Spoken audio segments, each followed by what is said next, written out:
Salam, selamat malam Bapak Ibu dan saudara-saudariku. Persekutuan PWKK Puncak Anom Sari.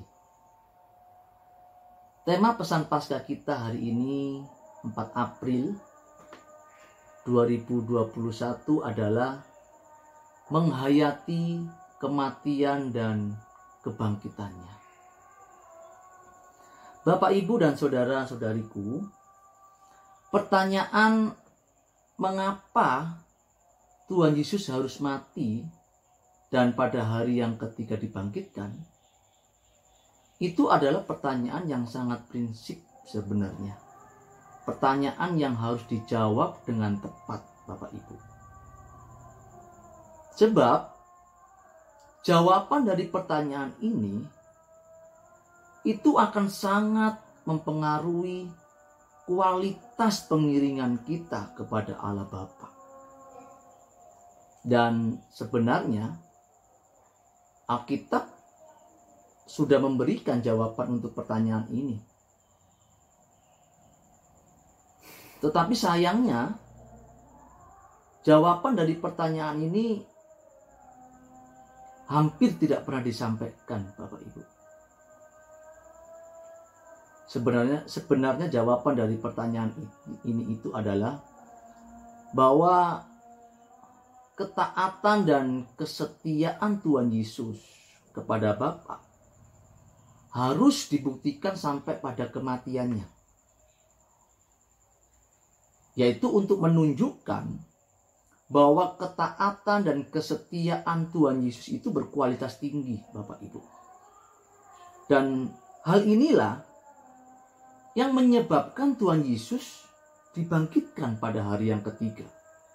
Bapak Ibu bisa membaca di dalam Ibrani pasal 5 ayat 7 dan 8. Hal yang perlu Bapak Ibu dan Saudara ketahui, bahwa kebangkitan Tuhan Yesus dari kematian bukan karena dia anak Allah. Bukan karena Allah di surga itu Bapaknya. Bukan. Jika kebangkitan Tuhan Yesus dikarenakan dia anak Allah, maka hal ini tidak jujur, tidak fair.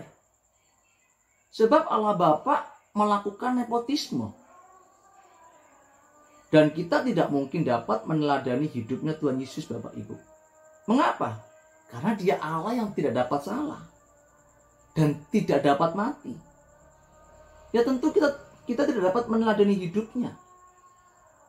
Sehingga kematian dan kebangkitan Tuhan Yesus menjadi sandiwara Allah Bapa yang mustahil untuk dapat kita teladani, Bapak Ibu. Tetapi Alkitab telah mencatat sebuah kebenaran bahwa kebangkitan Tuhan Yesus bukan hasil dari nepotisme Bapa di surga. Bukan sandiwara Allah Bapa. Tuhan Yesus bangkit karena kesalehan dan ketaatannya kepada Bapa di surga. Bapak Ibu bisa membuka dan membacanya dalam Filipi pasal 2 ayat 5, 6, 7 sampai ayat yang ke-11. Di situ telah mencatat bahwa ketaatan Tuhan Yesus kepada Bapa telah dibuktikan lewat kesediaannya untuk melepaskan kealahannya dan menjadi manusia. Tidak berhenti di situ, Bapak Ibu. Dan dia harus mati, merendahkan diri, mati dengan hina di atas salib. Inilah ketaatan dan kesetiaan Tuhan Yesus yang menyebabkan Allah Bapa membangkitkannya dan meninggikannya. Disinilah Bapak Ibu, inti dari Paskah. Tipologi Paskah zaman Musa telah digenapkan melalui karya korban Tuhan Yesus. Ketaatan dan kesetiaan merupakan nilai penting yang harus diperkarakan selama kita hidup, Bapak Ibu. Yang tidak dapat ditawar. Yang tidak taat dan tidak setia akan dihukum dan tidak akan pernah diselamatkan, Bapak Ibu. Sekalipun sudah menjadi bangsa pilihan. Sekalipun sudah menjadi umat pilihan. Jika tidak taat dan tidak setia akan ditinggalkan, Bapak Ibu. Bapak begitu mengasihi kita. Allah Bapa begitu mengasihi kita. Sehingga ia menghendaki supaya jangan ada yang binasa. Oleh karena itu, Tuhan Yesus harus menjadi korban keselamatan dan dia menjadi pengantara.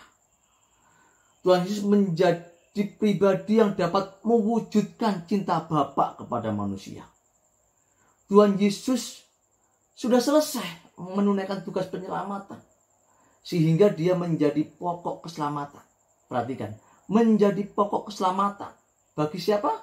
Bagi setiap orang yang taat kepadanya. Saya akan mengutip satu ayat yang terdapat di dalam Ibrani pasal 5 ayat 9 yang berkata demikian. Dan sesudah ia mencapai kesempurnaannya, ia menjadi pokok keselamatan yang abadi bagi semua orang yang taat kepadanya. Jadi ketika Tuhan Yesus selesai mengerjakan karya keselamatan, ia menjadi pokok keselamatan bagi orang yang taat. Perhatikan, hanya orang yang taat dan setia kepada Tuhan Yesus. Keselamatan ditujukan hanya bagi mereka yang taat kepadanya, bukan untuk mereka yang tidak taat, Bapak Ibu. Bapak Ibu dan Saudara telah melihat bahwa Tuhan Yesus telah meneladankan hidupnya.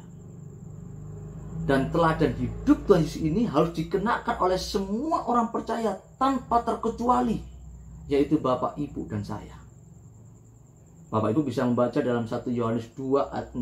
Ini ayat yang sering kali saya kutip, yang mengatakan demikian. Barang siapa mengatakan bahwa ia ada di dalam dia, di dalam Kristus, di dalam Yesus, ia wajib hidup sama seperti Kristus telah hidup.